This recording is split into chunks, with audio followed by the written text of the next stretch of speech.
All right, good morning, good evening, good afternoon, ladies and gentlemen, and citizens of YouTube. This is Pastor Dow. I'm sure I'm going to have many digressions in this video here this morning because, as I think about a lot of things that are going on in this world, the world that surrounds you and I,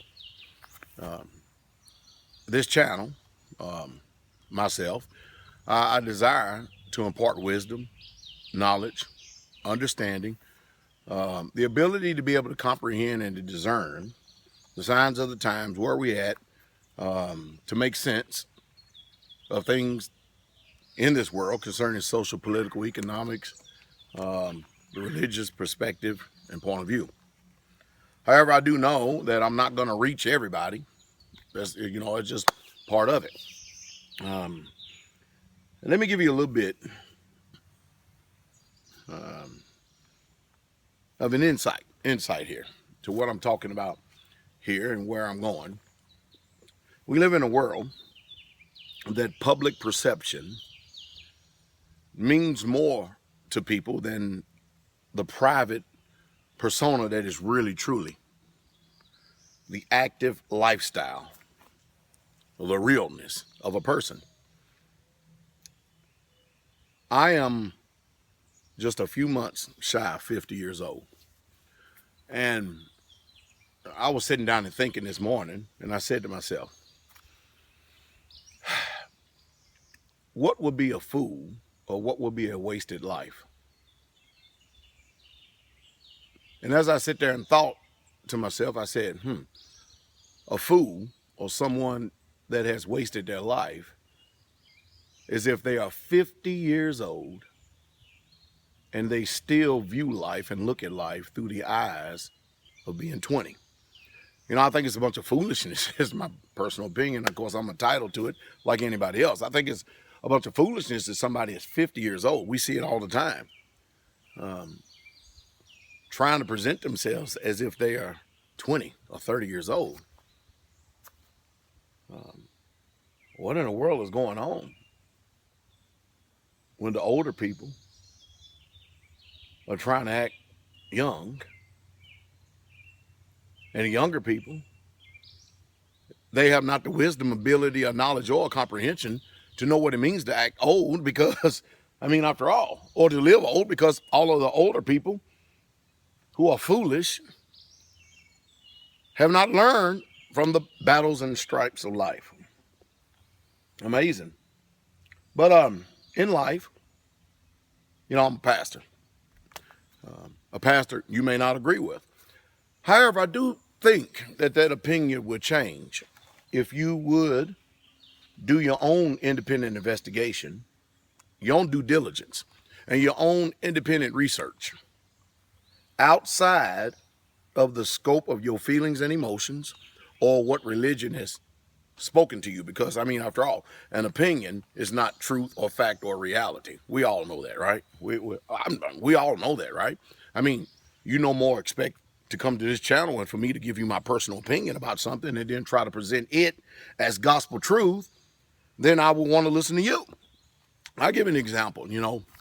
I'm a pastor that I talk about all subjects concerning the scriptures. I talk about every one of them, and it makes no difference to me how popular or unpopular it may be. I'm a man of truth. I'm not a man that's going to be manipulated, dominated, or coerced by someone who's claiming to be a friend, a brother, when they cannot accept the truth of what the word says. After all, I believe in the Most High, and I believe He made this universe. He made this earth right here. And He's given us an ecosystem for all of us to be able to try to grow in grace and knowledge. Just my personal opinion on that. But concerning truth, I'll give an example.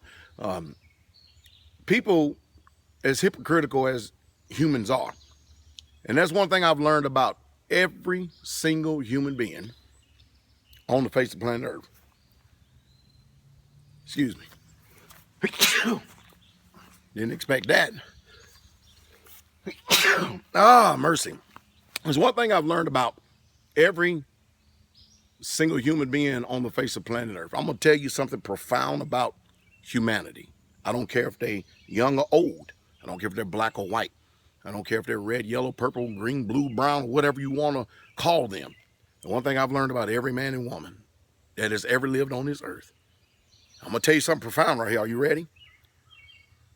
Every single one are wicked as hell.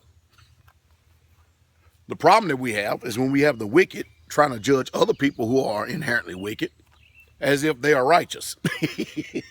Now that is something else. I've had people that said that they were my friend, they were my brother, they were my sister, and that they would stick by me and with me no matter what. And of course they lied. And that's their prerogative. They can do that because after all, we do live in a fallen world where only a few people are trying to aspire to any form of righteousness whatsoever at all. That is true, right? And they were my friend, they were my brother, they were my sister, as long as I spoke about certain subjects. But when I start speaking about certain subjects, which they were very offended at because they chose to, because the subject did not line up with their own personal book of the law, or if I, begin to look into things that is commonly not been looked into, has actually been pressed down. A lot of truth has been pressed down in this world that we live in. But if I looked into certain things, I start to explore, I begin to speak on it and stuff, and then I watch something take place in these people. I watch a spirit rise up in them, negativity, everything that they expect out of me, they were not able to, nor were they capable of producing themselves. I said, maybe that's the pure definition of hypocrite, isn't it? Because we live in a world where people expect more righteousness out of you than they are capable of producing themselves. And when you start talking about righteousness, I talk about subjects in the Bible that people just simply will not touch because they are afraid of public opinion and how that public opinion will respond to them. Because the truth is, let's just tell the truth. Today, you are my friend, you are my brother, and you are my sister, as long as you agree with what I want you to believe and do. Is that not the sentiment of today? That's the reason why we make agreements. That's why we make agreements political, the reason why we make agreements religious. Because after all, most of you think that you love Pastor Doubt, the few that you are. But what happens when I start talking about a subject that is biblically sound and truth, is definitely truthful, and your heart and your mind disagrees with it? Have I changed as a person? Have I backslidden? Have I went off the deep end? Because after all, if I know what the Bible says and the truth of it, and you disagree with it, then who are you disagreeing with? Are you disagreeing with the messenger? Or are you disagreeing with the person? Well, most people like to say they're disagreeing with the person because they want everybody to believe. This is what people do. Humanity believes that everybody is doing things after their own mind because that's what they do. They want you to believe that whatever's happening in this world, whatever's going on, is because it's their personal choice and their personal decision, and because they would use truth and manipulate truth to suit their present lifestyle. They assume that everybody else would do the same. In other words, there are people who think that we are just like them. But there are people, I do see, as few as there are, that are ascribing to righteousness. I put up a short video, never said a word about Muhammad Ali. And immediately, all the wicked in this world, and it just happened to be every man, woman, and child, they all come out with their personal opinions. And they know nothing about this man whatsoever at all, except what the public persona is. They know nothing about the man privately or anything. And I'm going to tell you the intent, the reason why I put it up. I put it up because I celebrated his life as a great boxer, nothing more, nothing less. Why did I do that? Well, because If you go back in my videos, I'm interested in boxing. I think that boxing is one of the first steps to learning how to be a great defender of self. Because if you look at mixed martial arts, you look at any discipline that is out there, they all start off with what? Boxing. Every single one of them do. All of them do. Watch them when you look at MMA. They all start off with boxing. But that's all I did. I know a little bit about the history of Muhammad Ali's life, probably more than you do. Most of you out there, and I'm gonna say some of you because I really don't want. It's not the intent for you to get offended here today, but most of us, our opinions and our perspectives and our point of views are usually shaped by whatever the TV, the news media, or the perception of the public opinion, or perception of whatever they advertise and put out to us, and that's what we develop our truth from. Let's just be truthful. We develop our own truths, and then we try to present it to the whole world as if it is the gospel truth, when truly it's nothing more than your public opinion or your personal opinion. And I found out in the 50 years I've been living that that's been pretty dangerous to try to live after something like that, because I just simply can't trust in my heart, who I know for a fact is deceitful. So I have to challenge it. I have to prove and test and try my heart, at least my heart, continually all the time, because emotions try to sway me from truth. I'm talking about Pastor Dow. Even my feelings, my opinions at times. After you look at the facts, you do the research. I've determined that the greatest enemy that I have in this world is me. So I have to recreate this person in truth in order to walk in true peace. Of course, that peace comes is when your mind is stayed up on his law. But anyway, let me get back to Muhammad Ali here for a second. Muhammad Ali's life is no different than other people in this world who you champion as good people, celebrated good citizens. I mean, after all, Thomas Jefferson had a bunch of wives, a bunch of concubines, and a whole heap of children. So did Muhammad Ali. Muhammad Ali was married 4 times. And the world celebrates him. You know the reason why the world celebrates him? I tell you what I look at when I see Muhammad Ali. I'm going to stop right there before I say something that's really, truly going to offend a lot of people. I see Muhammad Ali as a man that was used by the system of this world in order to make money. And as a result, he ended up contracting what they call a disease, Parkinson's disease, because of the abuse of the system and the love of money, which is the root of all evil. But I mean, we're in the political season. Donald Trump, is he or does he not? He's had what, 3 wives? He's got a bunch of children scattered all over the spectrum, and he's celebrated into this world. So the truth is, whether we like it, understand it or not, we really truly don't have a problem with people having 3 wives, serial polygyny, serial divorce and remarriage, as long as it's done under the laws of man. But when you start preaching and teaching what the law of God is, that's when people get offended. And that's when, again, I've had people who say they love me. When I start telling the truth about a certain subject that they personally disagree with, all of a sudden, they don't love me no more. The friendship is compromised. What did I do? I mean, after all, I'm still the same person you met. Anyway, it's neither here to say. But Muhammad Ali had 4 wives, a bunch of children scattered all over.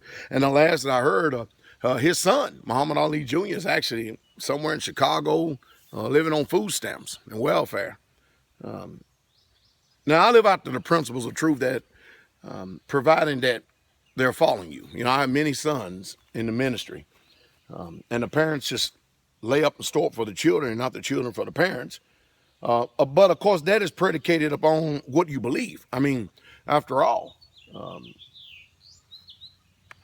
I believe the word, and I have many sons in the word that I would spend all and do all that I can for.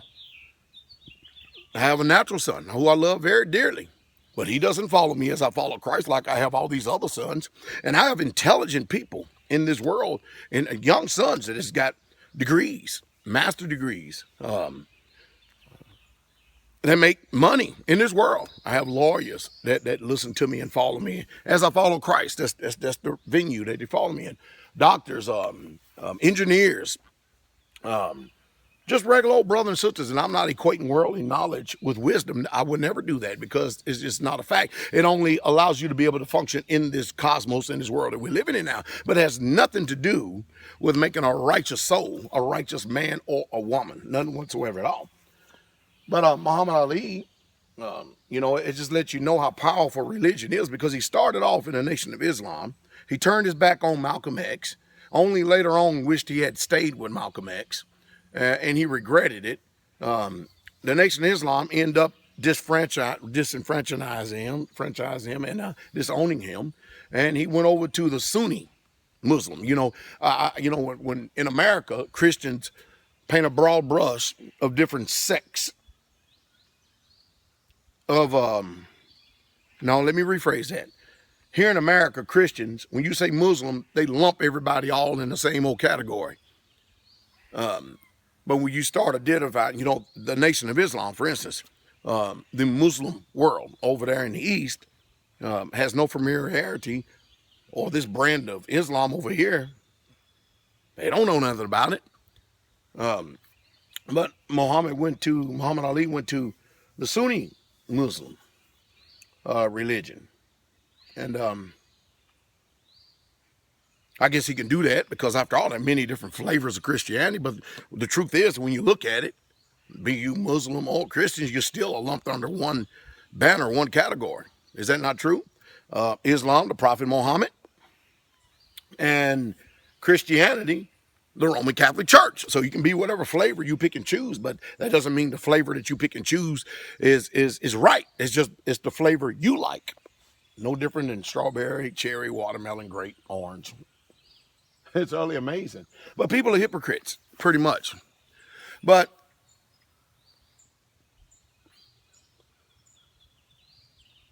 here on social media network, people have a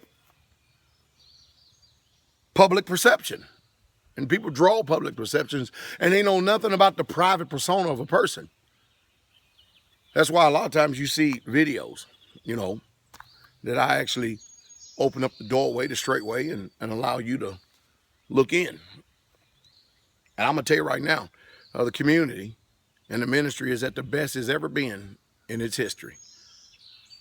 Because we have a lot of people that are striving for righteousness, wicked people striving for righteousness.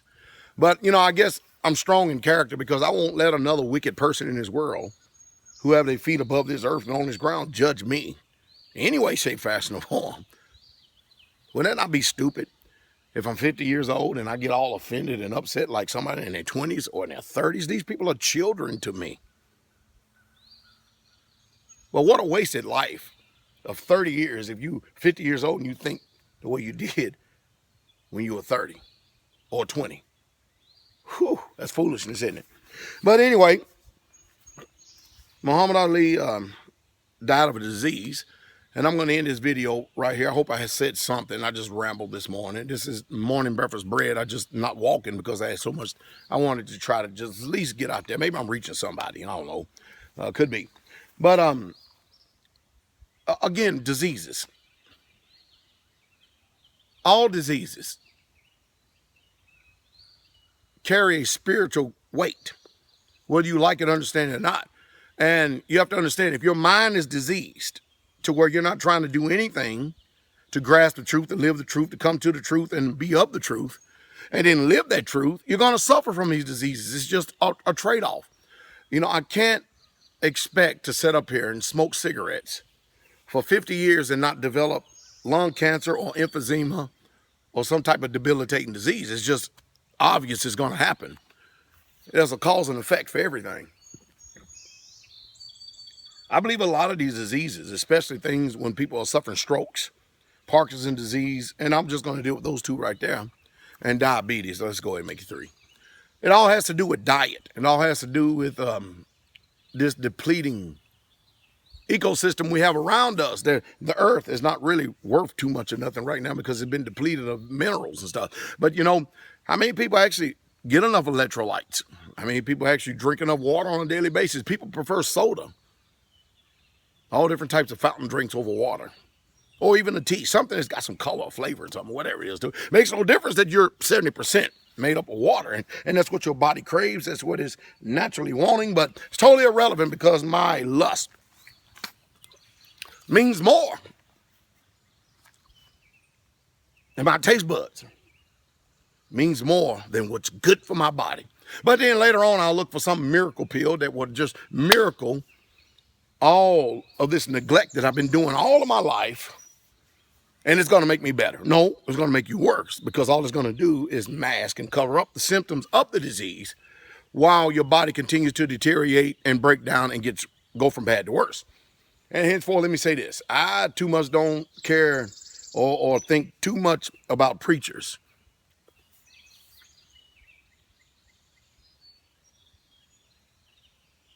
who have congregations that they're sick. Sickness is a result of sin. Do you understand that? Now, I'm sure we're going to have things like common cold, but I'm talking about, I mean, should an Israelite have cancer? Should we? Should we? Should we have diabetes? Should we suffer the diseases of this world, the same diseases that this world suffers? I'm asking, should we? Should we have long-standing problems and stuff that we can't resolve? I mean, should we? I mean, I know we live in a fallen world, but should we? These are questions that we need to ask ourselves. I mean, after all, the promise of salvation is also the promise of health, the promise of some form of wealth, depending on what you call wealth today, and a sound mind. What saith you? What saith you? Hope I said something to stimulate thought, and I hope you have a wonderful day.